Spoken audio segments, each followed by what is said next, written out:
Cher Eric, ravi de vous retrouver pour cette nouvelle interview. Le 13 novembre dernier est sorti votre livre Jean-Louis Aubert, Une vie en chanson, chez Hugo Document. Ouais. Comment l'idée de ce projet est-elle née? Via Jean-Louis, je crois.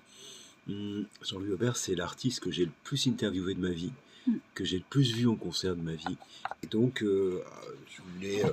C'est un peu mon triptyque de gens que j'aime bien. Dutronc, c'est le personnage. Goldman, c'est l'homme avec qui j'ai beaucoup échangé. Et Jean-Louis, c'est l'être humain, artiste peut-être, qui me touche le plus, que j'aime le plus artistiquement dans tout ce qu'il a fait, etc. Donc, je suis allé le voir. Je lui ai demandé l'autorisation de faire un livre sur lui. Ça l'a fait marrer. On a écouté les nouvelles chansons de son album. Et puis je me suis mis au travail. Et puis ensuite je suis revenu le voir quand ça a été fini. Et je lui ai demandé s'il voulait lire. Il m'a dit non, mais il m'a offert une préface. C'était trop mignon. Donc voilà, c'est né comme ça. Une histoire d'amour sur Jean-Louis Aubert est l'artiste français probablement le plus important dans tout ce que j'aime, toutes les valeurs, tout ça, quoi. Donc c'était obligé de faire un truc à un moment sur lui. À quelques semaines d'intervalle, votre ouvrage et le nouvel album de Jean-Louis Aubert paraissent. Sympathique clin d'œil du destin, vu que vos vies sont parallèles. C'est vrai, nos vies sont parallèles. Il m'appelle son grand petit frère, parce que je fais une tête de plus que lui. On a beaucoup parlé, beaucoup échangé, lui et moi. On s'est vus beaucoup hors musique, etc. Et donc voilà, c'est chouette de faire partie de la vie de cet homme. C'est un honneur. Et c'est vraiment un honneur qu'il m'ait accepté dans sa vie, parce que quand je suis allé le voir, c'était mon premier concert d'adolescent, j'avais 15 ans. J'imagine pas une seule seconde que je passerai autant de ma vie à discuter, à échanger avec lui. Et donc voilà, c'est un honneur et c'est une grande fierté d'être à ses côtés. Donc voilà, c'est chouette. Et, en tout cas, tous les retours qui me sont faits, c'est qu'en fait, j'ai essayé de montrer un Jean-Louis Aubert qu'on ne connaît pas. J'ai essayé de montrer un être humain qui va au-delà de ça, c'est vraiment toi, ou des tubes, et du grand sourire. Donc voilà, j'espère que ça va plaire aux gens. Et à Jean-Louis, un jour, s'il le lit. Il l'a pas encore lu? Si, je crois qu'il l'a lu maintenant. Il m'a écrit un très joli mot. Mais au début, quand c'est sorti et quand je l'ai travaillé, il a refusé de le lire en disant qu'il me faisait confiance et que... Parce que moi, je suis allé le voir en disant, Jean-Louis, j'ai fini le livre. Je peux pas le sortir si je dis une connerie sur toi, si tu le valides pas, tu peux pas me faire ça. Il me dit, mais non, mais justement, le principe, c'est qu'on doit se faire confiance. Et donc, je pense qu'il l'a lu maintenant et voilà. Mais il m'a laissé un petit mot très bien. D'ailleurs, dans la préface, il en souligne cet aspect de confiance. Ouais. Cette complicité aussi. Ouais, c'est une grande histoire. Je sais pas si c'est de l'amitié, mais c'est de respect mutuel et d'amour mutuel. Après, voilà, c'est comme ça. C'est super. J'ai une chance folle et je mesure cette chance-là d'avoir vécu. Il y a dans le dernier album de Jean-Louis, il y a une chanson qui s'appelle Il était une fois et dans laquelle il y a une phrase qui dit les contes de fées n'arrivent qu'une fois. Et cette phrase, Jean-Louis l'a entendue dans la bouche de Jimmy Page en 1982-83, alors qu'il était en train de fabriquer l'album Un autre monde, et il fait un bœuf avec Glyn Jones, et Jimmy Page, et John Entwistle des Who, etc. Jimmy Page, donc le guitariste de Led Zepp, et à la fin, Jean-Louis lui dit on pourrait refaire de la musique ensemble, etc. Et Jimmy Page lui dit non, les contes de fées n'arrivent qu'une fois, genre... Et 40 ans après, cette phrase qui résonne encore dans la tête de Jean-Louis est dans une chanson de son nouvel album qui s'appelle Pas fini. Et moi, je me dis, à mon humble niveau, qui est pas humble du tout, qui est à mon niveau, qui est ce qu'il est. Non, mais tu vois ce que je veux dire. J'aime pas cette phrase à mon humble niveau, mais je me dis à mon niveau, avec l'honneur que m'a fait Jean-Louis, ben voilà, les contes de fées arrivent une fois, donc ça m'est arrivé là, de pouvoir faire un livre et d'échanger autant avec cet homme que j'aime autant, et je suis trop heureux que ce soit arrivé en fait, parce qu'il y a des gens à qui ça arrive jamais. Mais votre livre est aussi incroyable parce qu'on voit beaucoup l'importance de synchronicité. Il y a ces histoires avec Louis Bertignac, Jean-Louis Aubert qui se rencontrent dans le lycée Carnot en 17e, votre relation avec Jean-Louis Aubert qui date depuis vos 15 ans. Ouais. Premier concert sans vos parents aussi, donc une sorte d'émancipation musicale et culturelle. Ouais, c'est impressionnant de voir aussi tous ces faits qui nous lient tous en fait. Ouais, mais c'est intéressant ce terme de synchronicité. J'aurais pas pu rencontrer Jean-Louis quand il avait 30 ans, on était trop différents. Quand il devient un peu un chef, parce que je divisais le livre en trois périodes. Moi, je suis tombé amoureux de lui, il était un guerrier. J'avais 15 piges, il en avait, donc il va avoir 70 ans, donc il en avait 13, 14 de plus que moi. Et donc ça, c'est beaucoup, hein. Et voilà, et moi je l'ai tout le temps suivi. Mais sauf que lui savait pas, mais comme il y a plein de gens qui suivent des artistes, et c'est normal. Et la synchronicité, il y a plein de choses que je raconte pas dans le livre parce que c'est beaucoup trop intime, mais j'ai souvent raconté cette histoire des sushis, c'est-à-dire je suis arrivé en 91 à Paris, en 92 je fais ma première rencontre avec Jean-Louis, donc 10 ans après ce fameux concert qui est mon émancipation que vous évoquiez tout à l'heure. Et là, je me retrouve chez Jean-Louis, je devais faire une demi-heure, c'est au studio à Boulogne. Et puis il me dit, ouais, j'ai faim, on va commander des sushis, tu veux des sushis? Ouais, je sais pas ce que c'est les sushis, on est en 92, moi j'ai 24 ans et j'ai jamais mangé de sushis de ma vie. Donc les premiers sushis de ma vie, c'est avec Jean-Louis, c'est rigolo. Et puis il y a un autre truc aussi, c'est une phrase que j'ai mis en exergue au tout début du livre, on aime comme on a été aimé. C'est une phrase que j'ai dite dans le discours lors de l'enterrement de mon père, qui s'est souvent moqué, mais très gentiment, hein, de ma passion pour Jean-Louis Aubert depuis mon adolescence. Et donc, voilà. Et c'est pour ça que je reviens sur ce terme de synchronicité qui est très vrai. Jean-Louis a toujours été pas loin, même s'il n'était pas là. Enfin, vous voyez, donc, ouais, il a toujours été là, et maintenant il est là, et c'est cool. On s'envoie des messages, et on s'envoie des cœurs, des mots d'amour, on se marre, on se fait des blagues. Il est là, mais il est pas mon meilleur ami, ce serait honteux de dire qu'il est mon ami même. C'est juste quelqu'un qui est dans ma vie, qui est là et qui a pris sa place, et c'est super. C'est plus qu'une présence, du coup. C'est une présence. C'est pas plus qu'une présence, c'est une présence bienveillante, non jugeante. Il juge jamais personne, Jean-Louis Aubert. C'est important. Ouais, il écoute tout. Des fois, il peut vous engueuler quand vous avez fait une connerie, ou quand il pense que vous faites une connerie parce qu'il a déjà fait avant vous. Donc il se dit, attention, je vais te faire gagner du temps si ça marche, mais ça marche pas à tous les coups. Mais c'est-à-dire qu'il a tellement tout fait, il est tellement revenu de tout, il est tellement allé partout, il a fait tellement de trucs qu'il sait. C'est le privilège de l'âge et de la vie. Ce mec a eu plein de vies différentes, quoi. C'est vrai. Justement, dans votre livre, vous avez sélectionné 54 chansons et un titre bonus. Laquelle est votre favori? Je crois que ma préférée, c'est On aime. Pour les raisons que je vous disais, on aime comme on a été aimé. Voilà, moi, ça me renvoie direct dans mon village, avec ma maman, mon papa qui sont plus là, avec ma sœur qui est toujours là, Dieu merci, avec la famille, etc. Et ça fabrique des gens. Et Jean-Louis, il aime comme il a été aimé, et à la fin, je t'aime comme tu m'as aimé. C'est-à-dire, et aussi, c'est l'effet miroir, c'est-à-dire que l'amour, c'est un truc que qu'on peut pas vivre à deux. C'est-à-dire, ou bien vous êtes aimé, et vous aimez, c'est l'amour inconditionnel de quelqu'un qui vous aime pas, ça vous détruit. Donc le vrai amour doit exister en effet rebond et en effet miroir. Ça raconte ça aussi, cette chanson, et c'est un peu l'histoire de ma vie. Donc moi, je cherche à être aimé des auditeurs, je cherche à être aimé des gens qui me suivent. C'est bizarre, je sais pas d'où ça vient, mais en tout cas, je cherche à être aimé, parce que je ferais pas ce métier sinon. Jean-Louis cherche à être aimé, pour d'autres raisons, Jean-Louis, que les miennes. Mais Jean-Louis cherche à être enlacé par les gens, parce que c'est un truc qui lui a manqué quand il était petit.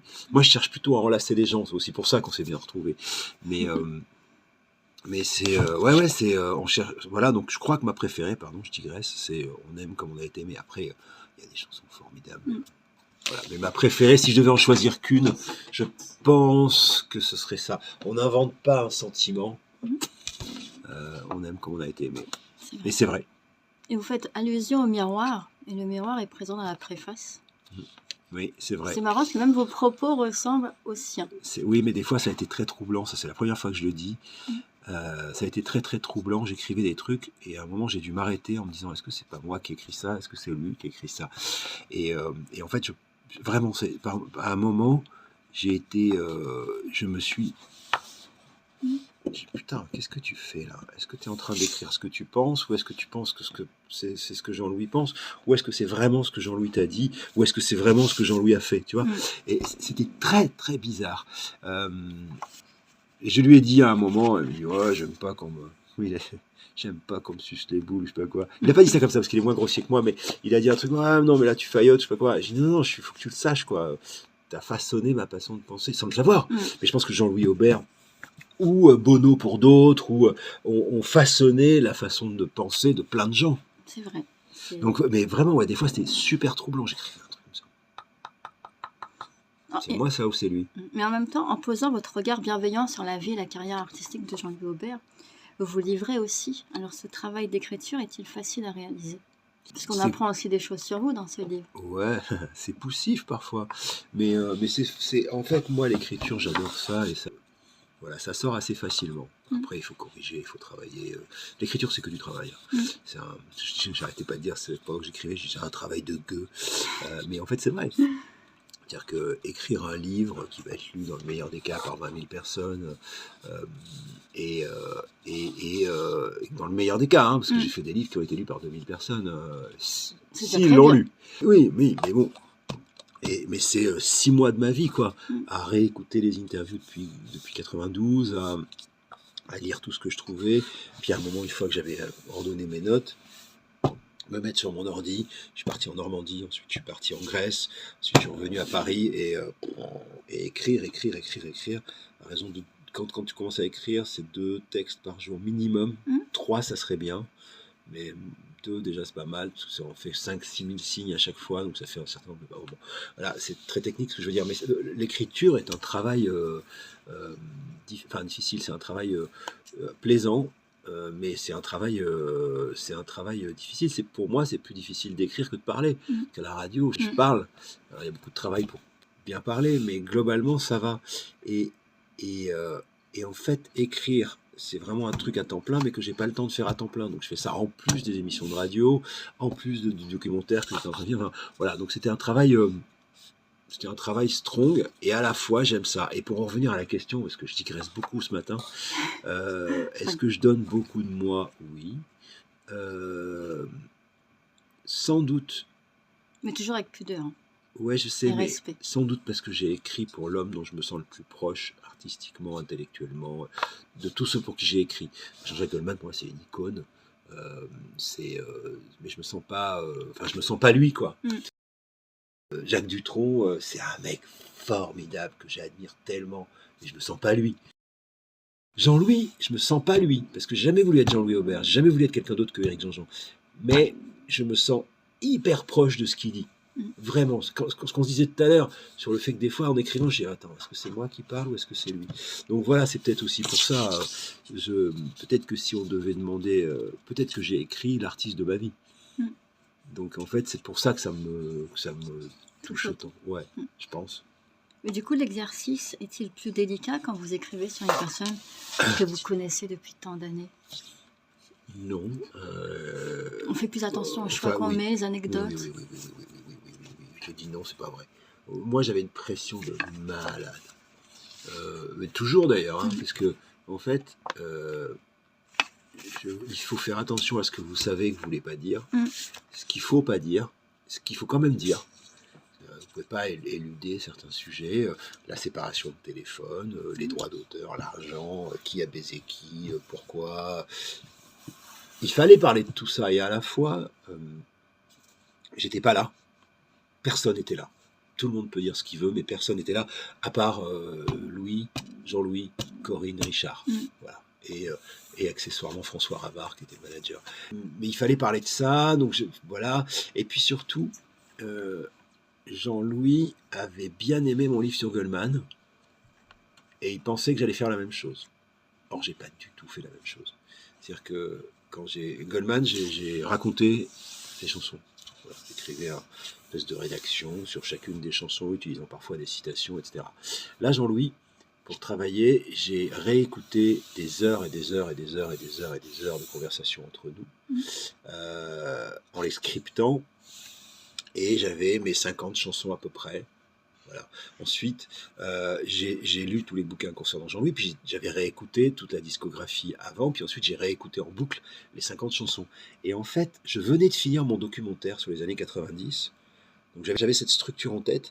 J'avais lu un livre de Nick Toshisme qui s'appelle Grandeur et décadence du plus grand groupe de rock de tous les temps sur Led Zeppelin.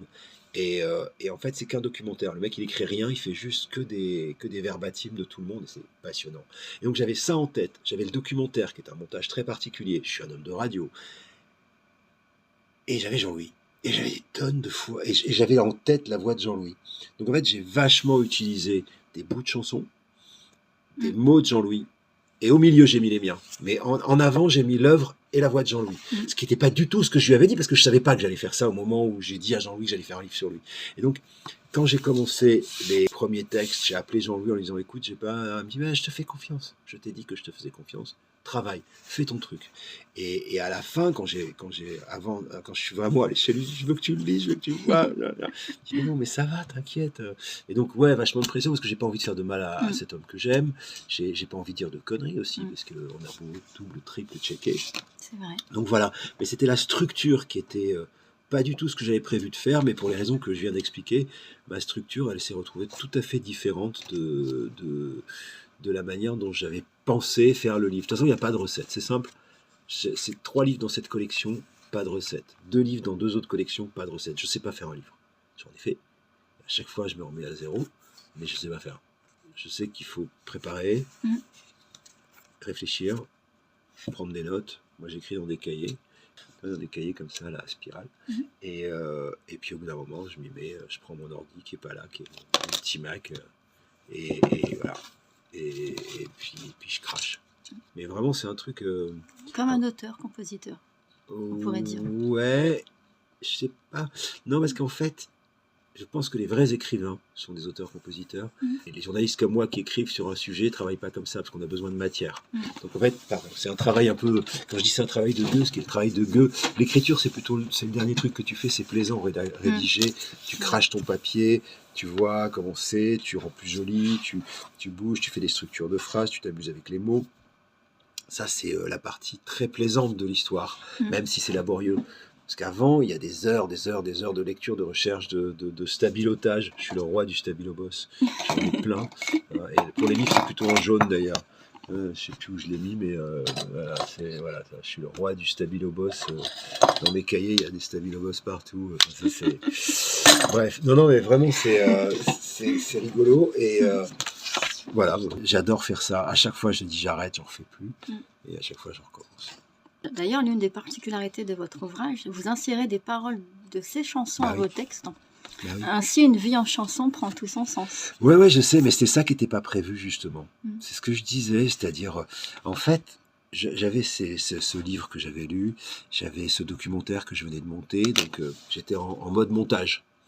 Et puis moi, je suis un mec de radio, donc quand je fais un documentaire à la radio ou une interview à la radio, je mets un peu de la voix de l'artiste, un peu de ma voix, un peu de chanson. Mais c'est de la radio. En fait, ce que j'ai fait, c'est de la radio. C'est-à-dire qu'en fait, j'ai essayé, on a même mis un flash code au début du livre pour avoir la playlist, justement. Et ce que j'ai fait, c'est de la radio écrite, et ceux qui me connaissent très bien, ou qui me suivent sur les réseaux, ont dû retrouver ce que je fais, mon style, et le fait que je sois un gars de radio, quoi. Mais oui, c'est vrai, j'ai voulu mettre les paroles, mais c'est ça qui n'était pas prévu. C'est pour ça que je stressais à mort avec Jean-Louis en disant, putain, je lui promets que je vais lui raconter un truc en lui montrant un livre. En fait, je fais un objet complètement différent. Mais je suis, honnêtement, au-delà de la trouille de ne pas plaire à celui qui était le principal intéressé, en l'occurrence Jean-Louis Aubert, que j'aime d'amour, je sais que j'ai fait un truc pas mal. Je sais que c'est pas du tout le melon de dire ça, mais j'ai tellement travaillé, j'ai tellement réfléchi, je me suis tellement posé. C'est pas que je sais que j'ai fait un truc pas mal. Je sais que j'ai fait le mieux que ce que je pouvais, ce que j'avais en tête. Peut-être que dans 10 ans, je dirais, j'aurais pas fait comme ça. Mais aujourd'hui, la manière dont c'est fait, la manière dont je l'ai travaillé, la manière dont je suis allé jusqu'au bout du truc, c'est ce que j'ai fait de plus honnête et de plus chouette à l'instant T, quoi. Vous avez suivi votre instinct. Ouais, exactement. Mais en flippant un peu de faire de la peine à Jean-Louis Aubert. Sans trop en dévoiler, Jean-Louis Aubert, Une vie en chanson, commence par une anecdote sur les Beatles. Alors, quelle place tiennent les Beatles dans la vie de Jean-Louis Aubert? Pas centrale, mais importante. Mais comme dans la vie de tous ces jeunes mecs nés dans les années 50, qui vont découvrir les Beatles, qui vont changer le monde en fait. Les Beatles, pour bien comprendre, c'est le chaînon manquant entre le rock'n'roll, le rockabilly, qui a été blanchi par Elvis Presley, mais qui vient des rythmes africains, blues, jazz, rock, tout ça c'est un peu la même famille. Et à un moment, il y a un petit blanc qui déhanche là-dessus parce qu'il vient du sud des États-Unis et qui n'est pas raciste, ce qui est suffisamment rare pour être remarqué à ce moment-là de la conversation de l'autre côté de l'Atlantique.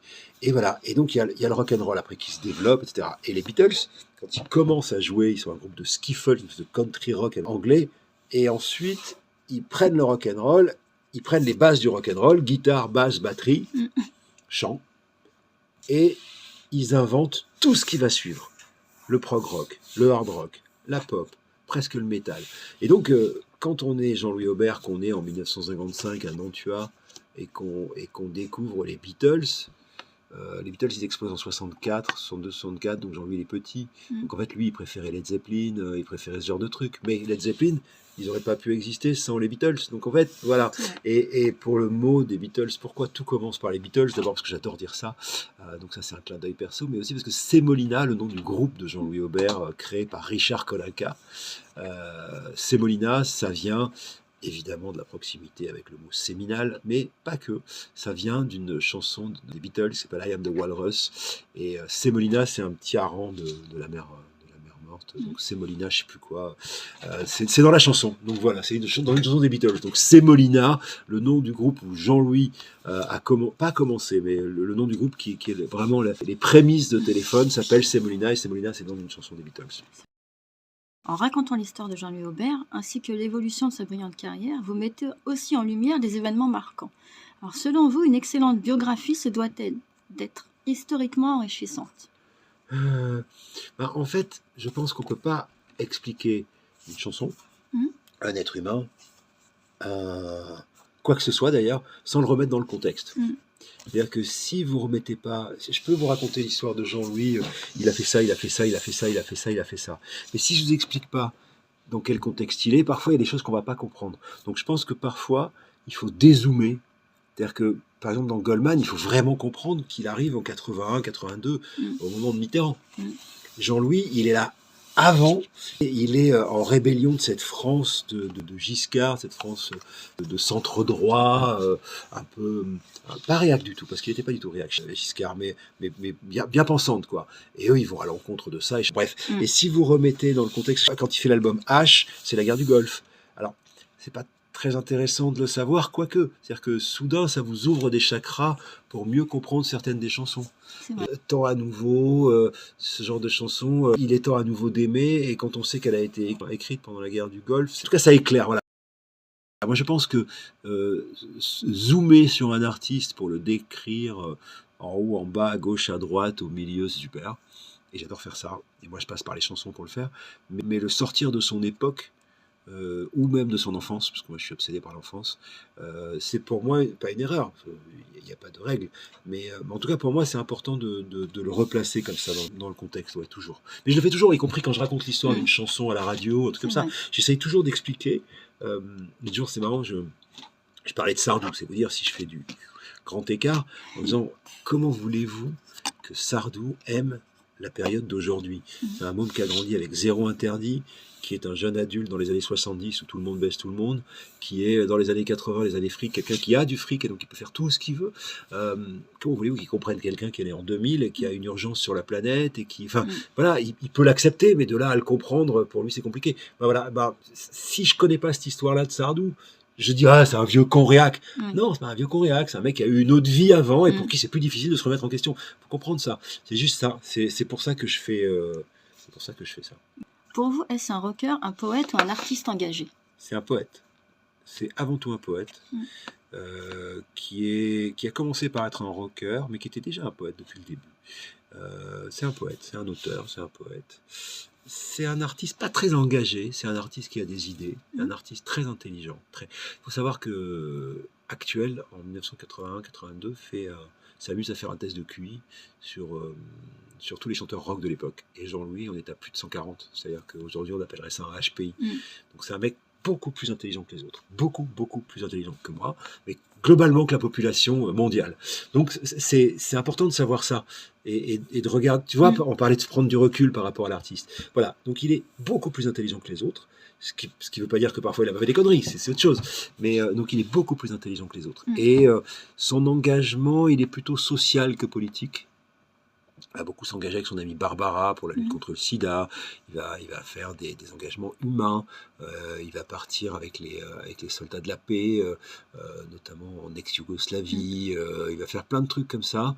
Mais par exemple, quand Mitterrand est élu et qu'il y a ce grand concert où Higelin en fait un meeting politique, Téléphone arrive et ils font leur concert. C'est-à-dire qu'ils ne veulent pas se faire récupérer par un quelconque côté que ce soit, même si en effet, quand on est des rebelles rockers des années 70, on est plutôt de gauche. Mais ils n'ont pas voulu se faire récupérer. De même que quand ils vont jouer à la fête de l'UMA, ils arrivent avec des masques de tous les hommes politiques, donc Chirac, machin, etc. Donc ça fait un énorme scandale. C'est comme Dutronc, quand il arrive à la fête de l'UMA, en Rolls. Non, c'est Sardou qui a fait ça, en Rolls.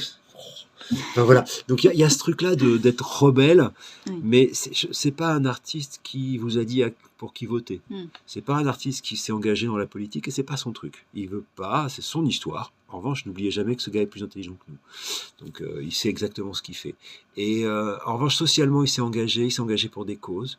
Il était très ami avec Coluche. Il était avec Coluche quand Coluche a eu l'idée des Restos du Cœur. Il l'a raconté dans le canapé de Coluche en regardant la télé. Donc il est très proche évidemment des Restos du Cœur. Voilà, il a ce genre d'engagement humain. Mais si on devait définir dans les 3 mots que vous m'avez donnés, lequel correspond le plus à Jean-Louis Aubert, c'est un poète. Un poète moderne et rock. Et un peu engagé, mais pas tant que ça. D'ailleurs, dans votre livre, vous stipulez dans l'avant-propos que c'est quelqu'un qu'on reconnaît par ses actes. Oui, je le pense. Je le pense, et moi je crois plus en un geste qu'en 1000 paroles. Et les gestes de Jean-Louis sont plus importants que ses paroles, même si ses paroles sont magnifiques. Et quand il fait des gestes, quand il fait quelque chose, c'est très important. Mais pareil pour Goldman. Alors, Goldman, il a toujours fermé sa gueule, il ferme encore sa gueule, et il a raison. Sauf que il suffit, je vais juste vous donner un chiffre pour comprendre qui est Goldman. C'est 20 ans de carrière, 30 ans de bénévolat au sein des Restos du Cœur. Voilà. 20 ans de carrière réussie, 30 ans de bénévolat à quasiment temps plein pour les enfoirés. Non mais c'est vrai. Non, c'est vrai, bravo. Oui. Ouais. Et justement, pour aller plus loin dans la description, comment décririez-vous l'homme et l'artiste ? Il n'y a pas de différence entre Jean-Louis Aubert, l'homme et l'artiste. Parce que j'ai vu que les 3 mots, ça vous a un petit peu restreint. Oui, parce qu'en fait, je pense que ce que j'ai compris en écrivant ce livre sur Jean-Louis, c'est sa manière très différente de travailler des autres. Enfin, non, je sais pas, mais en tout cas, Jean-Louis, il se dit pas, je vais faire des chansons. Il y a un moment où il ouvre les chakras et puis il voit ce qui sort, ou pas. Il prend des notes, il a des notes dans son smartphone, il a des idées. Et après, quand il se met à faire l'album, il se met à travailler, il est très très méticuleux. Mais en fait, l'idée c'est de vivre. Et il vit des milliards de trucs absolument incroyables. Et surtout, il y a des petites phrases comme ça qui restent en lui et qui vont sortir un jour. Et en fait, par exemple, je vous parlais de tout à l'heure, les contes de fées n'arrivent qu'une fois. Elle a 40 ans, cette phrase. Mais si vous prenez, je sais pas, l'autre exemple, c'est Ça, c'est vraiment toi. Les balles doum-doum du train des Batignolles. Ça fait quoi dans cette chanson ? En fait, c'est que quand il avait 17 ans, il a travaillé à la gare des Batignolles pour gagner un peu de sous et s'acheter une guitare. Donc, Batignolles. Enfin, il y a plein de trucs comme ça. New York avec toi, voir leur corps se serrer, voir machin et leur corps se serrer. Il m'a raconté l'anecdote qui est pas trop racontable en vrai, mais en gros, il était dans une boîte tendance gay à New York avec un de ses amis qui était gay. Et en sortant, il voit 2 mecs qui sont carrément à l'acte. Et donc, paf, ça reste une phrase. Leur corps se serrait, c'est cette image-là qui est bien avant le fait qu'ils se mettent à faire New York avec toi. On pense que cette chanson parle justement de la série de concerts qu'ils ont fait aux États-Unis. Bien sûr, ça parle de ça, mais l'image de cette phrase, ça vient d'ailleurs. Donc en fait, l'homme et l'artiste et l'homme. C'est-à-dire que depuis le début, Hygiaphone, par exemple, qui est la première chanson de téléphone, c'est pas une chanson de téléphone, c'est une chanson de Jean-Louis Aubert, qu'il a faite, il avait 17 piges. Et donc 3 ans avant Téléphone. Pareil pour Métro c'est trop.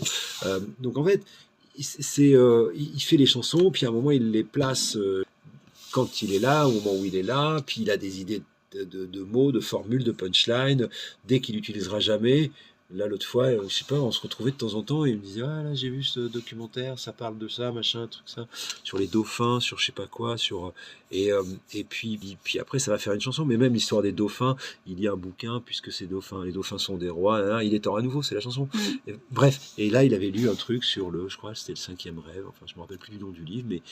Donc, en fait, il se nourrit de tout, Mais ça, les Beatles, c'était pareil quand ils Mm. composaient beaucoup, c'est-à-dire ils pouvaient lire le journal, voilà, je lis le journal, I heard the news today, oh boy, nanana, et ça donne A Day in the World, Mm. tu vois. C'est aussi comme ça que ça écrit des chansons. Mais Jean-Louis Aubert, C'est vrai. il y en a peut-être qui sont comme ça. Paul McCartney pouvait aussi rêver. Ouais, sans doute. Sans doute, mais Jean-Louis est toujours en train de...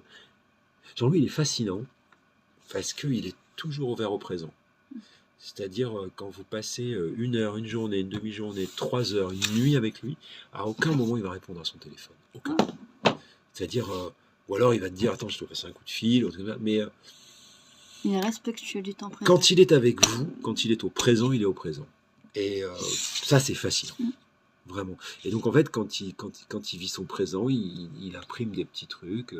Peut-être que de nos longues conversations, on a eu au printemps, on s'est beaucoup vu, on a beaucoup parlé, parce qu'on parlait de l'album. Moi, j'étais sur le livre et je prenais pas de notes, je discutais avec lui. Et donc, on s'est beaucoup vu, on a vachement échangé. Et je sais qu'il y a des trucs qui vont rester dans ce qu'on s'est dit, parce qu'il m'avait dit, ah, j'ai repensé à ça. Enfin, c'est passionnant, quoi. Ou ça sortira plus tard dans une chanson. Ce serait ma plus grande fierté de toute ma vie. Vous auriez contribué à un titre. Ouais. Alors, que pouvez-vous nous dire sur sa voix reconnaissable et son style musical? Alors son style musical, d'abord, il a été associé très longtemps à celui de Louis Bertignac, c'est-à-dire c'est du classique rock. Et c'est donc guitare saturée, là on est sur téléphone. Mais le vrai style de Jean-Louis, il est plus large que ça. C'est-à-dire que Jean-Louis est plus à l'écoute de tout que ne sera Louis, parce que Louis, il adore ce style de musique-là, le blues, puis c'est un virtuose, Louis Bertignac. Jean-Louis est un super guitariste, mais Louis est vraiment un virtuose, donc il est plutôt dans ce style-là. Et Jean-Louis, lui, il a adoré Prince. Il a adoré James Brown. À un moment dans les années 80, il s'est penché sur les synthés, ce qui était inacceptable pour Louis. Donc en fait, c'est aussi ça, l'une des scissions, elle vient de l'artistique. Mais et du coup, quand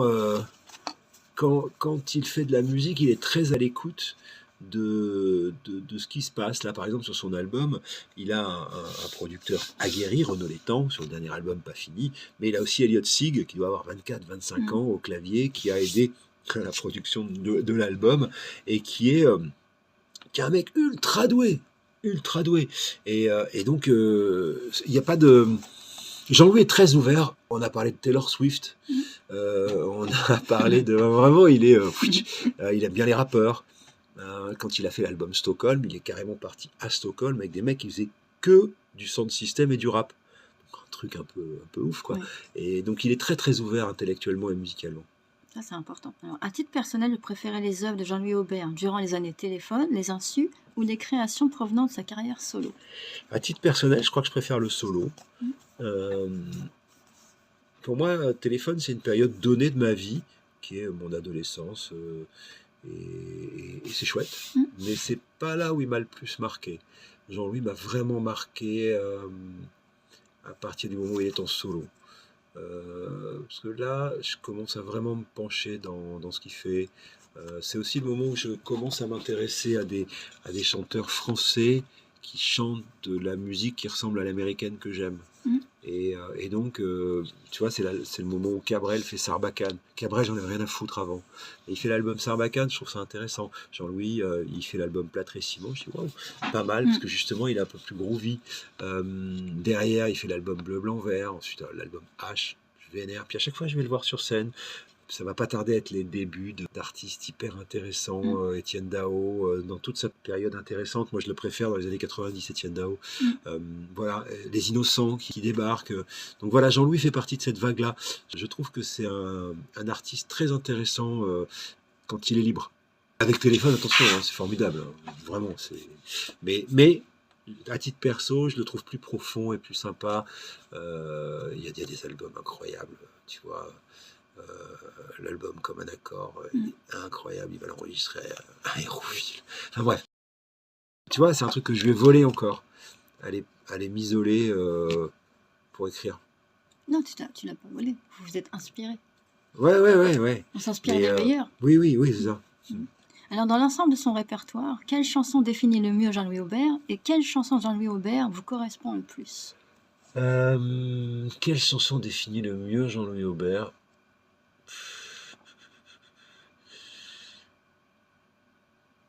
Ben, je crois que c'est On aime. Et celle que je préfère aussi. Non, mais j'ai que ça en tête parce que je suis un peu obsédé par cette chanson. Mais Attends, il y a un beau listing, hein. ouais, il y a un listing magnifique, mais 54 plus un bonus. ouais, le bonus en fait c'est la chanson. Merveille. Non, non, Hein? c'est la. Enfin, oui, on peut considérer que c'est ça. Non, le bonus c'est la chanson qu'il n'a pas écrite dedans, qui est Sur la route de Raphaël. Ah, d'accord. Parce qu'en fait, En suivant la trame du livre, je pensais que c'était Merveille. j'ai compris. Et non, en fait, c'est parce que, mais personne n'a compris. Hein, c'était la D'accord. personne, vous êtes la première personne à qui je le dis. En Merci. fait, cette chanson, c'est la seule chanson que Jean-Louis a pas écrite et qui est sur l'album La Réalité de Raphaël et qui est sur la route et qui est en fait reliée avec une chanson. Je croyais, et pas du tout. Reliée avec une chanson Sur la route de Jean-Louis Aubert qu'il écrit pour le premier album de Téléphone et qui est vraiment là pour le coup une chanson de Aubert, qui raconte son voyage initiatique aux États-Unis où il fait n'importe quoi. Et Sur la route, Raphaël, quand il écrit la chanson, il est ni influencé par Kerouac ni par Aubert parce qu'il sait pas que la chanson existe. Lui, c'est juste les migrants sur la route qui cherchent à ce qu'on les aide, quoi. C'est ça qu'elle raconte cette chanson. Pas se tromper. Mais donc c'est celle-là le plus un parce que c'est la seule chanson qu'il n'ait pas écrite mais à laquelle il a participé. Voilà, il faudrait que je revoie la liste, mais toute cette période-là, Jean-Louis m'a comme un accord. C'est vraiment une très jolie chanson. Après, Rock Éclair, l'album Rock Éclair qui parle de la perte de son père. C'est quand on dit qu'on a eu des chemins parallèles, c'est aussi ça, tu vois, la perte du père, la figure tutélaire de ce monsieur qui a beaucoup compté pour nous deux, nos pères respectifs évidemment. Donc ouais, il doit y avoir un peu de ça. Je sais pas. Le fait que la préface soit signée par lui, qu'est-ce que cela représente pour vous? À part le fait que ça m'ait donné envie de chialer, je sais pas. Très froidement, je dirais que c'est déjà une belle émotion. Ça adoube. Non, mais en vrai, c'est-à-dire que quand vous faites un livre sur un mec et que le gars signe la préface et pose son nom et son écriture manuelle à côté de la vôtre, c'est un acte de confiance de la part de Jean-Louis et je dirais jamais assez merci. Merci Jean-Louis. Et donc ça, c'était vraiment un truc... très très émouvant, je me souviens très bien. Je suis allé chez lui dans la belle maison au Moulin et j'arrive avec mon manuscrit que j'avais imprimé en disant je veux que tu le lises et tout. Je le lirai plus tard, mais je te fais confiance et tout. Mais il me dit moi je t'ai écrit un truc, je sais pas quoi en faire. Et donc il me donne un truc. Il a écrit sur sa tablette en fait. Il a une tablette sur laquelle il écrit, sur laquelle il a fait les dessins de pas finis, les trucs. Tout ça là, c'est fait à la tablette par Jean-Louis. Tu vois les trucs avec ses dessins et tout. Et bref, et je lis ça, j'avais envie de chialer parce que c'est trop mignon. Il parle de tout ce qu'on a pu partager lui et moi, etc. Donc c'est assez beau et il me fait confiance pour me la coller avant même que le livre soit lu. Donc pragmatiquement, ça me crédibilise. 2, sans doute, ça fera vendre des livres et merci. Et 3, et c'est le plus important au fond, moi ça me touche infiniment, quoi. Y a-t-il quelque chose que vous n'avez pas encore dit à Jean-Louis Aubert et que vous aimeriez lui confier? Je lui ai dit tellement de choses, y compris que je l'aimais. Je lui ai tout dit et à la fois, je veux qu'il me croie quand je lui ai dit que je lui avais tout dit. Non, c'est pas ça. Je lui ai dit vraiment très crûment presque, à quel point je l'aimais, à quel point il était important dans ma vie, dans ma réflexion, etc. Et à ce moment-là, il m'a arrêté. Tu vois, à un moment, ça faisait des heures qu'on était ensemble, on passait une journée super, et au moment de partir, je l'embrasse, je lui dis merci, et je lui dis, il faut que tu saches et tout. Il me dit, ah non, hein, tu vas pas failloter, je fais quoi et tout. Et en fait, il a tapé en touche, je pense, par humilité. Et donc, si je devais lui dire un truc, ce serait ça, c'est-à-dire, je veux que tu saches que je le pense vraiment. Ça, c'est important. Alors, en lisant votre livre, nous ressentons votre plaisir. Prévoyez-vous d'écrire une suite? De Jean-Louis, je sais pas. Peut-être. Ça va dépendre de lui, de nous, du temps. Je sais pas. Je sais pas encore si c'est un conte de fées qui n'arrive qu'une fois, ou si c'est C'est plutôt une belle aventure. C'est une des aventures artistiques les plus jolies de ma vie et les plus profondes du coup.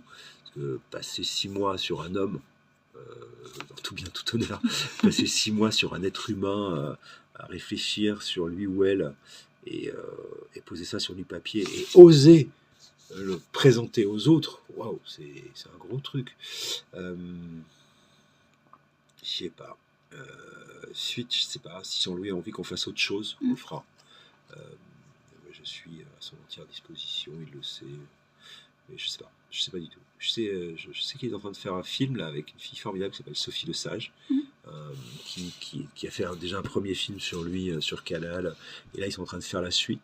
Donc voilà, je sais pas. Non, je sais pas. Et puis je sais pas si j'ai le temps, et je sais pas si c'est bien de le faire. Et pour l'instant, on a fait un livre, et c'est hyper chouette. On a un bébé. C'est déjà très bien. J'allais dire comme un accord. On peut imaginer par la suite une écriture à 2. Ouais, mais il écrit bien, Jean-Louis, donc. Mais votre écriture aussi est très agréable. Hein. Ouais, ça se lit très facilement. Merci. Et je sais pas, peut-être. J'ai aucune idée. En fait, j'ai toujours ce complexe, moi, face à des artistes. Je suis très. J'ai toujours le complexe de l'imposteur. Et je l'ai encore aujourd'hui. C'est pour ça que je ne compense pas autant de travail, mais j'ai l'impression que je suis pas au niveau, quoi. Et pourtant, vous êtes l'un des meilleurs dans votre domaine. Ouais, mais ça n'a rien à voir, je crois. Et je suis pas sûr, mais je me sens toujours complexé face à Jérôme Soligny, face à Philippe Manœuvre, face à Jean-Louis Aubert, parce que je pense qu'ils savent plus de choses que moi. Et donc, comme je pense qu'ils savent plus de choses que moi, je travaille 12 fois plus. Quand je rencontre Yves Bigot, je me dis, ah putain, il est beaucoup trop fort. Donc j'ai honte. Donc je travaille encore 12 fois plus, mais ils sont quand même plus forts que moi. Donc, je sais que moi, il y a des trucs que je sais très bien faire. Par exemple, je suis un animateur. Je suis un médecin généraliste. Eux sont des super spécialistes dans les trucs. Moi, je deviens un peu spécialiste de Goldman, un peu spécialiste du Tron, un peu spécialiste de pop, un peu spécialiste de Jean-Louis Aubert. Mais des mecs comme Yves Bigot me fascinent, ou Jérôme Soligny, etc. Parce que les mecs, ils ont des connaissances incroyables. Philippe Manœuvre, des connaissances incroyables. Moi, je suis celui qui connaît celui qui sait. C'est déjà pas mal. Donc, médecin généraliste, ça me va. Mais j'ai toujours ce truc de l'imposteur. Alors, t'imagines écrire avec un auteur que j'admire? Non, je crois pas. On sait jamais. Ouais, on sait jamais. La vie est faite de plein de belles surprises. Faut que je me fasse un peu forcer la main par quelqu'un qui a envie qu'on fasse des trucs ensemble. Ce qui n'arrive pas en règle générale. Justement, Jean-Louis Aubert raconte sa vie en musique. Vous relatez des faits historiques et culturels. Au même titre que Jean-Louis Aubert et son grand-père, vous êtes des conteurs d'histoire. Ouais, sans doute. Sans doute. J'aime bien cette idée. Si les gens me perçoivent comme ça, c'est génial. Moi, je suis un passeur. Je suis un type qui transmet. Et les maîtres du Moyen-Âge, c'était les gars qui transmettaient le savoir. Ça ne sert à rien de garder le savoir. Ça ne sert à rien. Et donc, la radio m'a permis... mais j'ai mis du temps à comprendre ça, que j'étais un animateur qui servait à ça.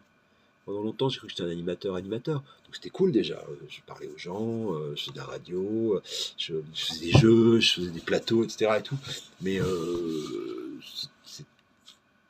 c'était pas moi.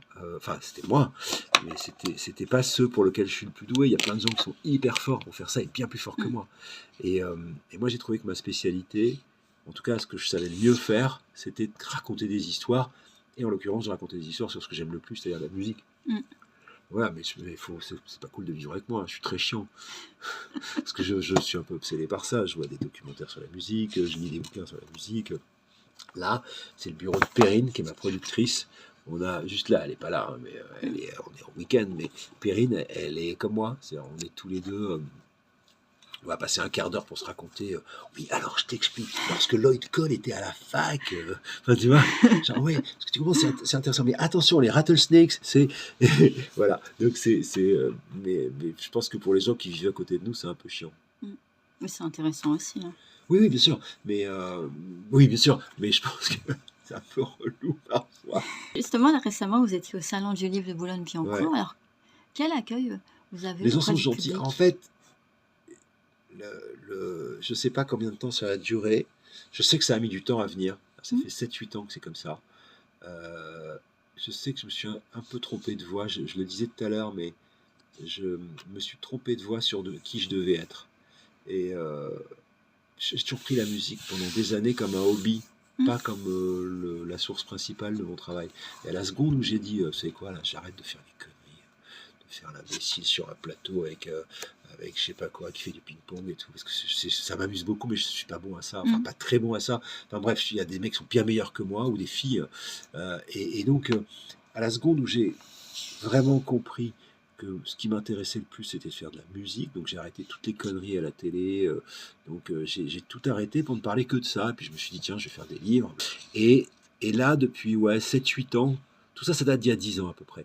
Et depuis 7-8 ans, ça commence. Et là, aujourd'hui, et pour en venir au Salon de Boulogne, c'est exactement ça. C'est-à-dire que les gens, ils me disent pas, ah, t'es beau, t'es gentil. Ils me disent, ah, c'est cool ce que tu fais.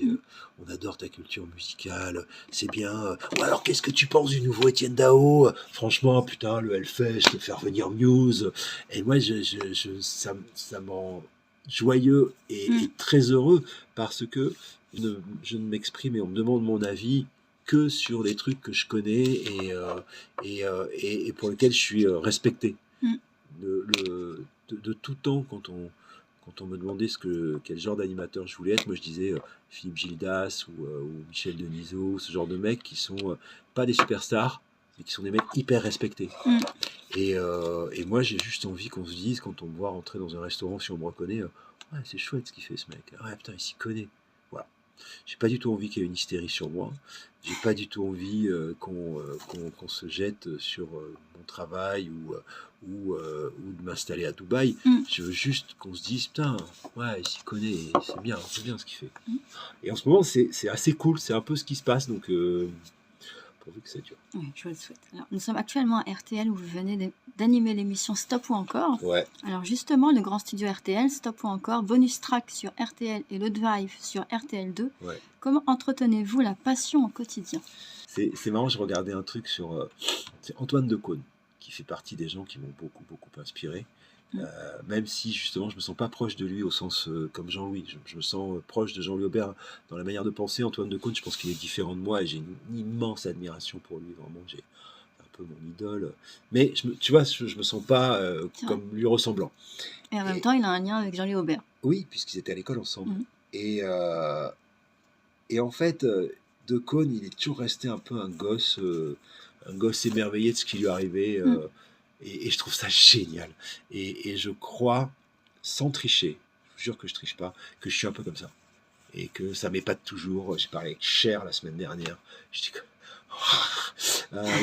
non mais tu vois, j'ai fait une interview avec Calogero lundi dernier. On a fait un grand studio. Et on a eu une conversation hyper profonde. Et je m'y attendais pas vraiment. Et je m'attendais à rien, sauf que je l'aime bien, Calo. Donc je sais que c'est un mec intelligent et que je savais que ça allait être cool. Mais un truc à ce niveau-là, c'était trop bien. Donc j'étais là, yes. Et donc voilà, je continue de faire yes. Ça, c'est important. Ouais. Et le jour où ça s'arrêtera, sans doute, je serai trop vieux pour ces conneries. Mais total cliché, ce que je vais dire. Mais je vais jamais au boulot en reculant. J'ai vraiment du bol de faire ce que je fais. Je suis payé à faire ce que j'aurais payé à faire quand j'avais 15 ans. Donc j'ai 57 ans maintenant. Et tu vois, il y a 42 ans quand j'ai commencé ce métier, quand j'ai commencé à parler au micro, j'aurais payé pour faire ça toute ma vie. Je suis payé pour être sur la plus belle radio de France, la plus grosse radio de France, plus une deuxième radio qui est un peu rock, qui est exactement ce que j'aime, qui est la radio que j'écoute, tu vois. Et puis pour faire des livres sur des gens qui me passionnent. Et puis là, j'ai fait un documentaire qui s'est super bien passé. Puis sans doute, on va revenir à la télé là, avec le grand studio, tu vois. Donc en fait, je fais partie des 0,5% de Français bien traités par la vie. Il faut que je dise merci, quoi, vraiment. Et que surtout, j'insulte pas ça. Il ne faut pas insulter la chance, il ne faut pas insulter ce que la vie t'offre. Et donc, je m'interdis une chose, c'est d'être paresseux. C'est aussi beaucoup de travail de votre part. Beaucoup, tout le temps, chaque jour. D'ailleurs, ma vie en pâtit un peu. Ça va se calmer, hein, mais je m'interdis d'insulter la chance que j'ai. C'est impossible. Il faut dire merci tout le temps. Et dire merci, c'est pas que dire merci. C'est bien sûr dire merci, mais c'est aussi faire en sorte que ce qu'on vous offre ne soit pas lettre morte Enfin, tu vois, le mec, on t'offre la plus belle émission du monde, puis t'en branles pas une et tu plantes l'émission, c'est pas possible ça. Donc moi, j'ai 25 ans que j'ai la plus belle émission du monde, ça s'appelle le Grand Studio RTL. Je reçois 2-3 chanteurs par semaine en live, je les ai tous eus. Putain, pas travailler, c'est insulter, mais même au bout de 25 ans. Donc, pas avoir écouté l'album du gars que tu reçois, c'est insulter la chance que tu as de faire ce métier. Donc voilà.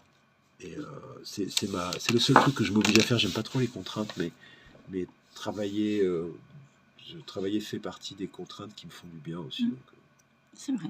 Justement, un jour, vous aimeriez recevoir dans votre émission de Grand Studio RTL Paul McCartney. Ouais, ce serait trop bien. Vous imaginez déjà la scène du moment? Non, ça va pas si je tombe dans les pommes. Eric, hein? Non, je l'ai interviewé 3 fois McCartney et je l'ai interviewé beaucoup trop jeune. J'avais pas 30 ans. Et du coup, j'ai un petit regret? Pas regret. C'est comme Bowie, la dernière fois que j'ai interviewé, c'était il y a 20 ans. Donc aujourd'hui, avec ce que je sais depuis, McCartney, t'imagines, c'était il y a plus de 25 ans que j'ai interviewé. Ouais, il y a presque 30 ans. Donc vous faites partie quand même des chanceux qui l'ont interviewé. Oui, bien sûr, bien sûr. Et puis je m'enorgueillis de ça. Je suis tellement fier d'avoir été à ce moment-là, à cet endroit-là. C'est pas à moi qui répondais, c'est à la radio que je représentais. Mais c'était à quelle occasion? Énergie, sortie de l'album qui va donner lieu au live Paul McCartney 50 Is. J'avais interviewé McCartney à ce moment-là. Et donc c'était super, hein, vraiment. Il m'a fait un plan génial, c'est-à-dire que je l'interviewe chez lui dans le Sussex, il arrive en retard. Et j'ai souvent raconté ce truc-là. On était avec un mec d'MTV, un mec de TF1 et moi. J'étais le seul de radio à l'époque. Et donc c'est moi qui commence. Et c'était genre à 9h du matin, on avait dormi dans un bel hôtel la veille, on était partis et tout. McCartney, quoi. Mais je me rendais pas compte à l'époque encore que c'était aussi important. Et enfin, je savais, mais avec le recul aujourd'hui. Et c'est pareil quand j'ai fait Keith Richards là au mois de février. Là, je savais. Et là, bon bref. Et donc j'arrive chez McCartney et il est en retard, une demi-heure. Et il arrive avec 2 tasses de thé en s'excusant. Je suis désolé, je suis amené les gosses à l'école. Paul, c'est pas grave. Donc on prend le thé et puis on fait l'interview, c'est super. Et 15 jours après, il était à Bercy et moi j'allais enregistrer sa balance de l'après-midi pour diffuser en émission du soir 2 chansons. Et j'arrive et Bercy est vide, je suis avec mon directeur des programmes et on rentre dans Bercy et il arrête de jouer, il m'appelle par mon prénom. Et là, à côté de mon chef, comment t'expliquer que chic. Alors c'était aussi parce qu'il avait lu mon nom sur le programme. Enfin, c'était hyper mais quand même, c'est un honneur. Donc voilà, mais grave. Et puis après une autre fois. Mais en vrai, j'aimerais bien l'interviewer avec le recul aujourd'hui, avec ce que je sais, avec mes amis, Jérôme Solini, pour m'aider à réfléchir à ce qu'on pourrait lui demander, etc. Mais j'ai pas dit mon dernier mot. Mais voilà. C'est possible? Tout est possible. Tout est possible. J'ai la chance d'être sur un média. Alors, Éric Jean-Jean qui interviewe Paul McCartney, c'est pas possible. Mais Éric Jean-Jean de RTL, de M6 et de RTL2 qui propose une interview à McCartney, si à un moment il a un truc à vendre, oui, bien sûr, ce sera possible. Mais le truc super important dans mon métier, le plus important dans mon métier, c'est de bien être conscient que c'est pas à Éric Jean-Jean qu'on répond. C'est au logo que tu as sur ton micro. C'est à ça qu'on répond, ou à RTL. Mais tu vois, le plus important pour les gens. Alors après, il y en a, on parlait de Jean-Louis Aubert tout à l'heure, etc., ou de certains, ou de Texas, avec qui je suis un peu copain avec Charlie, etc. Mais il y a des gens qui vont me répondre à moi. Mais si demain je suis sur Radio Alouette, qui est une super radio de l'ouest de la France, je suis pas sûr que je puisse te dire, comme je viens de te dire, oui, c'est possible de faire McCartney.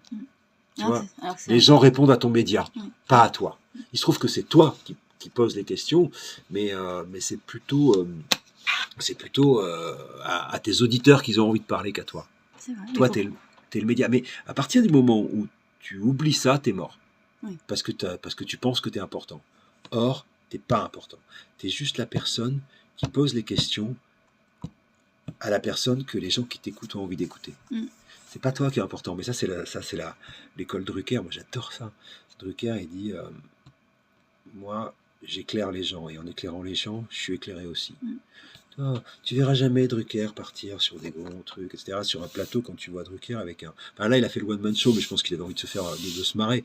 Mais tu vois, c'est sur la fin de carrière qu'il fait ça. Mais globalement, toute sa carrière, elle est bâtie sur...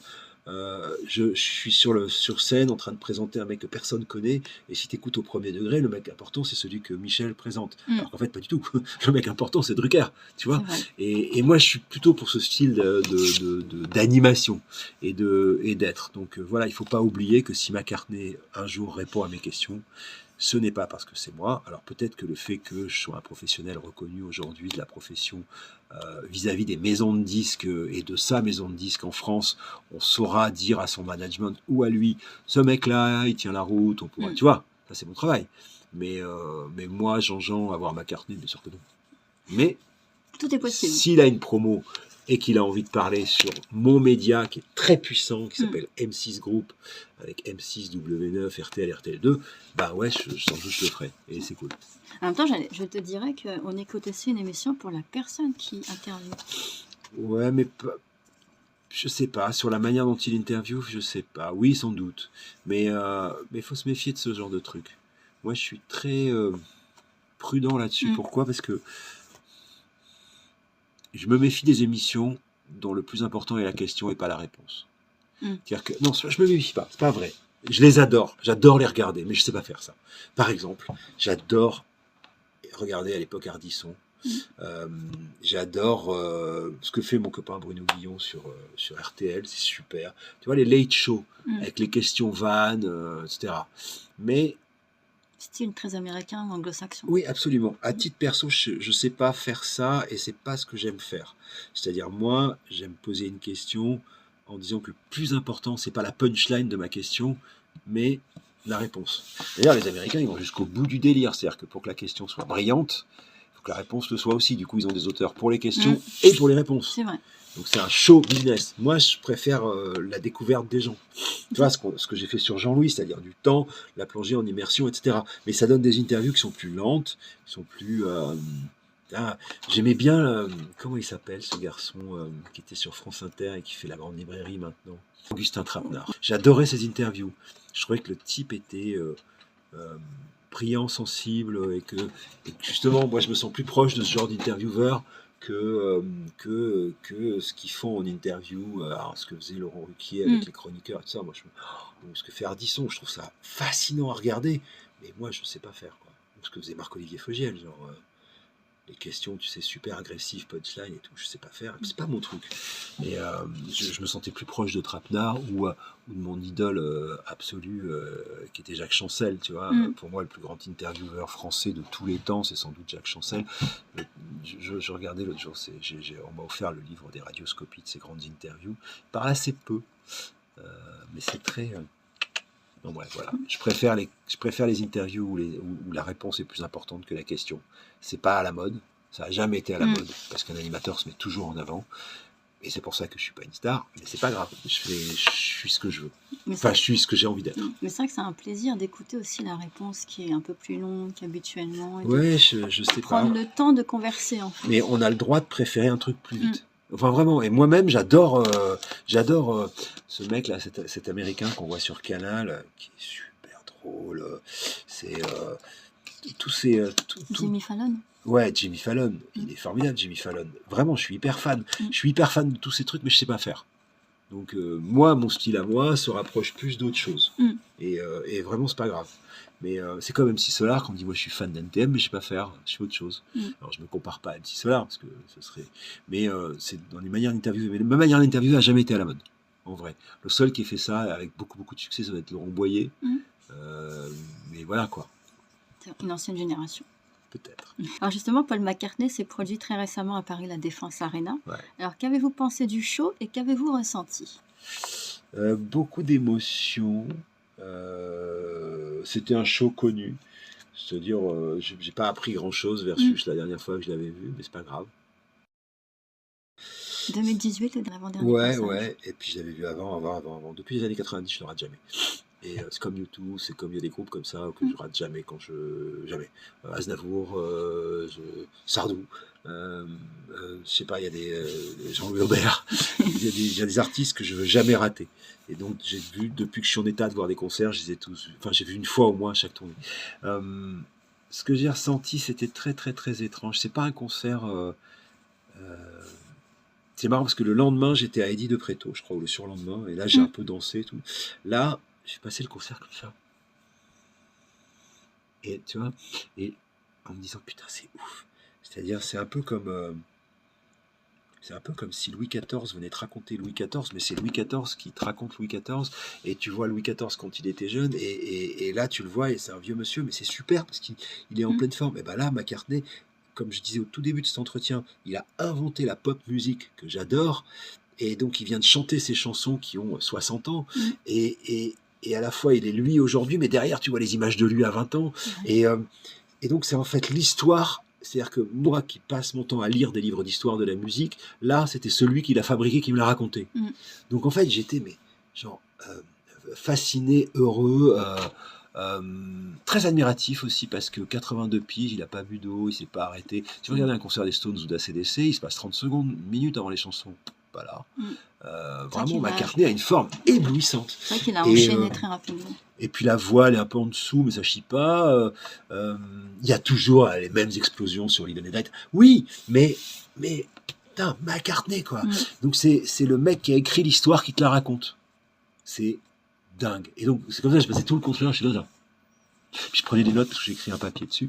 Mais vraiment, c'était c'était très touchant. C'était très très touchant. Ouais, donc 82 ans, il était épatant sur scène. Alors quel fut votre meilleur moment? Je sais pas, celui qui m'a le plus marqué, je pense, mais c'est aussi parce que j'aime beaucoup cette chanson, c'est Blackbird. Mais peut-être que le moment où il remet les images de Peter Jackson et où on voit les Beatles chanter ensemble. Moi, j'ai adoré le film de Peter Jackson, Get Back, là, qu'ils ont refait sur l'enregistrement de ce qui va devenir l'album Let It Be. Et donc les images colorisées comme ça de John, Paul, George, Ringo, en train de chanter, Paul qui les regarde avec toute l'amitié, la fraternité, voilà. Et puis alors le quart d'heure avant le rappel, là, on se prend 5-6 tubes dans la gueule, genre oh, non, je t'ai plus.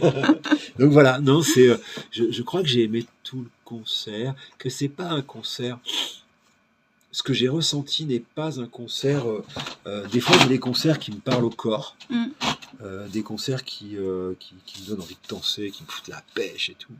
Là, j'ai plutôt ressenti un concert qui a parlé à ma tête et à tout ce qui me fait travailler, ce qui me fait explorer depuis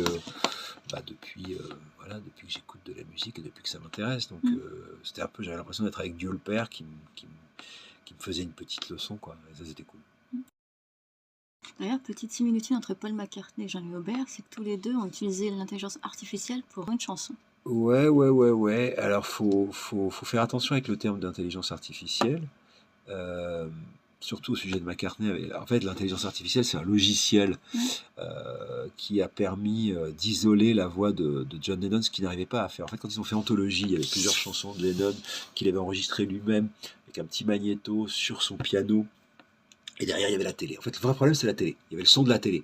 Et quand ils ont refait la première chanson, Free as a Bird, avec la voix de Lennon, et les trois autres qui étaient encore vivants à l'époque, Harrison était toujours vivant, là, ils avaient réussi à isoler la voix de Lennon. Et sur la dernière chanson, Now and Then, ils n'arrivaient pas à isoler la voix de Lennon. Et donc, c'est un logiciel d'intelligence artificielle, mais qui n'a pas recréé quelque chose qui existait. C'est l'intelligence artificielle, elle a tout simplement démixé quelque chose qui était entremêlé un peu trop fort. Donc ils ont gardé la voix de Lennon, on a enlevé la télé qui était derrière, le piano qui était derrière, et ensuite ils ont rejoué. Voilà. Donc c'est pas tout à fait faux, parce que le terme d'intelligence artificielle a été utilisé un peu à tort, je crois, dans cette opération-là. Donc voilà. Quant à Jean-Louis, lui c'est autre chose. Jean-Louis c'est un type qui est toujours en train de regarder au présent et devant. Et donc, quand il utilise l'intelligence artificielle, c'est qu'il a envie de voir ce qui va se faire demain, quoi. Il est hyper intuitif de ça. Donc, la tournée Holo Tour, par exemple, c'est incroyable. Il avait fait un spectacle pendant le confinement où il était carrément dans un truc inédit. Ensuite, il faisait des hologrammes de lui-même. Là, j'avais vu ça au Bataclan. Puis après, il va au Zénith. Et là, au Zénith, c'est incroyable. C'est-à-dire que c'est d'une poésie rare et tout. Donc lui, l'intelligence artificielle, comment dire, la technologie, c'est un outil supplémentaire. Mais là, j'ai fait une interview de Nile Rodgers il n'y a pas longtemps. On a parlé de ça. Et parce qu'il y a plein d'artistes en ce moment qui signent des pétitions contre l'intelligence artificielle, et je comprends. C'est vrai. Parce qu'en fait, c'est pour les histoires de droits d'auteur. Parce qu'en fait, quand vous faites de l'intelligence artificielle, elle n'invente rien. Elle invente le fait d'avoir pris des choses ailleurs pour vous proposer quelque chose de nouveau. Et les quelque chose d'ailleurs, il faut bien les rétribuer à un moment, parce que c'est de ça dont ils vivent les artistes, les droits d'auteur. C'est pour ça. Mais Nile Rodgers disait, quand on a vu arriver les synthétiseurs dans les années 70, tout le monde s'est dit ça va tuer la musique. En fait, non, ça l'a rendue plus créative. Et je suis assez d'accord avec ça. C'est-à-dire que quand on va savoir maîtriser l'intelligence artificielle, y compris dans mon métier, et quand on va savoir l'utiliser en musique, mais ça commence déjà, ça va être intéressant parce que ça va faire progresser l'ensemble du truc, je crois en tout cas. C'est vrai. Moi, dans mon métier aussi d'ailleurs, il faudra que j'apprenne à le faire. Pour l'instant, je ne maîtrise pas du tout ça. Et il faut que je m'y intéresse. Pourquoi ça pourrait insérer une émission de radio dans l'avenir? Je sais pas. Non, par exemple. Une voix un peu. Non.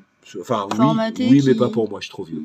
Mais en revanche, par exemple, là, j'ai fait une interview de Cher. Non, on va dire, j'ai fait l'interview de. Parce que Cher, je vais pas le faire. Mais il n'y a pas longtemps, j'ai fait l'interview de Adam Clayton, le bassiste de U2. C'était il y a. Et Lucas, mon réalisateur, qui est très très au fait de toutes ces nouvelles technologies, me dit si tu veux, je fais la traduction à l'IA.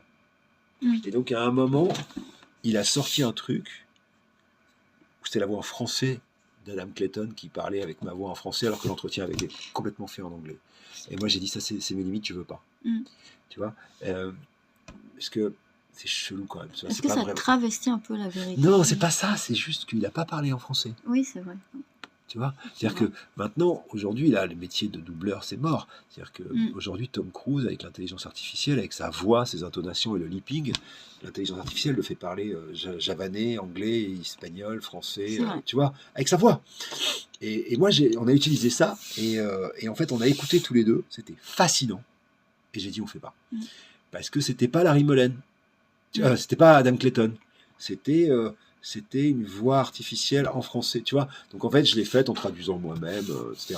Et là, on a fait Cher, et sur Cher, mais je vais utiliser l'intelligence artificielle peut-être pour justement m'aider à me donner une traduction, mais je vais laisser sa voix à elle. Tu vois, c'est important. C'est important, je sais pas, mais en tout cas, aujourd'hui, l'intelligence artificielle, c'est fascinant comment dire. Tu vois, moi, je fais une interview tout en anglais avec Cher, je la mets dans une machine. Le logiciel, il va me sortir tout ce qu'elle a dit, moi, avec une voix qui n'est pas la sienne, qui peut traduire dessous, ma voix qui est traduite aussi, ou bien avec carrément nos voix à nous, ou bien carrément en écrit. Et ça, c'est le quart du dixième, du millième de ce que l'intelligence artificielle est capable de faire. Donc c'est à la fois flippant, fascinant, parce qu'on est dans Terminator. Et non, mais vraiment, tu vois. Je vois l'image, en fait. On a fabriqué une machine qui est plus intelligente que nous. Vrai. Mais quand je dis que c'est important, c'est par rapport à la voix. Tu as un métier où ta voix est reconnaissable, comme ces chanteurs, on reconnaît leur voix. Paul McCartney, Cher, on reconnaît leur signature vocale. Et le fait d'utiliser cet outil, du coup, on perd cette voix. Je pense que l'intelligence artificielle, mais dans l'année, sera capable d'avoir cette conversation avec toi, avec ma voix. Ça, c'est troublant, par contre. Très troublant. Et c'est pour ça que je te dis, on est dans Terminator. On a inventé une machine plus intelligente que nous, qui progresse plus vite que nous. Du coup, on perd de l'humanité. Ça dépend comment on s'en sert. C'est toujours pareil. Je pense que Oppenheimer, quand il fabrique la bombe H, il pense pas qu'il va tuer des millions de personnes. C'est vrai. Tu vois, il pense qu'il va sauver la paix. Et donc, c'est un exemple un peu con de dire ça, mais j'y pense parce que j'ai vu le film il n'y a pas longtemps. Mais il pense qu'il va arrêter la guerre. Et en effet, ça va l'arrêter, mais ça va l'arrêter avec ce qu'on sait. Mais en fait, moi, je suis pour la technologie. Je suis vraiment, je veux pas du tout être rétro là-dedans, et je trouve ça super. Mais il faut je crois que l'éthique est importante. L'autre jour, j'ai regardé une série avec Benjamin Biolay qui s'appelle La Fièvre, sur Canal. On se parle d'un club de foot, etc. Mais ça dépasse bien tout cela. C'est comment est-ce que tu maîtrises l'opinion avec les réseaux sociaux, comment est-ce que tu gênes les gens, comment est-ce que tu... Et en fait, c'est fascinant. parce qu'aujourd'hui, il y a un truc qui a pris une place incroyable dans nos vies, qui sont ces machines-là, qui nous transforment en centre du monde. Et pour nous centrer encore plus au milieu du monde, il y a les réseaux sociaux. Je suis la personne la plus importante de ma vie. Et je suis la personne la plus importante de la vie, puisque tout converge sur cet appareil qui est à l'intérieur de ma poche, dans lequel, si je l'ouvre, il va y avoir un Twitter, un Instagram, avec des gens qui me suivent, qui me parlent, enfin, tu vois. Et donc, du coup, on devient la personne la plus importante du monde. Et c'est super flippant. Et cette série-là, La Fièvre, raconte comment des esprits bien ou malfaisants peuvent, via justement cette ouverture directe sur notre cerveau, manipuler les gens. Mais enfin, on y va aussi pour les dérives sectaires, pour les attentats, pour comment est-ce qu'on transforme des jeunes filles en djihadistes. Enfin, tu vois, ça n'a pas de sens, quoi. Et ça, on y est. Donc, tu vois, cet appareil est formidable. C'est-à-dire qu'il fait GPS. Si tu as un malaise, je vais appeler tout de suite, je vais te sauver la vie. Si je veux savoir un truc dans le monde, je le sais grâce à ce téléphone en un clic, etc. Mais il peut aussi faire en sorte qu'une petite gamine de 15 ans aille se faire sauter avec une bombe à Londres. C'est ouf. Et ça, c'est toute l'histoire de notre génération, de la technologie et de la manière dont on sait s'en servir ou pas, et dont il faut avoir l'éthique ou pas, et est-ce qu'on n'est pas un peu en train de dériver là-dessus ou pas. Et comme tu es une personne qui a beaucoup d'éthique et qui est professionnelle et bienveillante, pour convaincre le public, comment définiriez-vous votre livre, Jean-Louis Aubert, Une vie en chanson? J'ai pris l'œuvre pour raconter l'homme, et je l'ai fait avec l'amour que je lui porte. Je suis parti de l'œuvre, toujours. Je ne suis pas parti des ragots ou des bio, je suis parti de l'œuvre.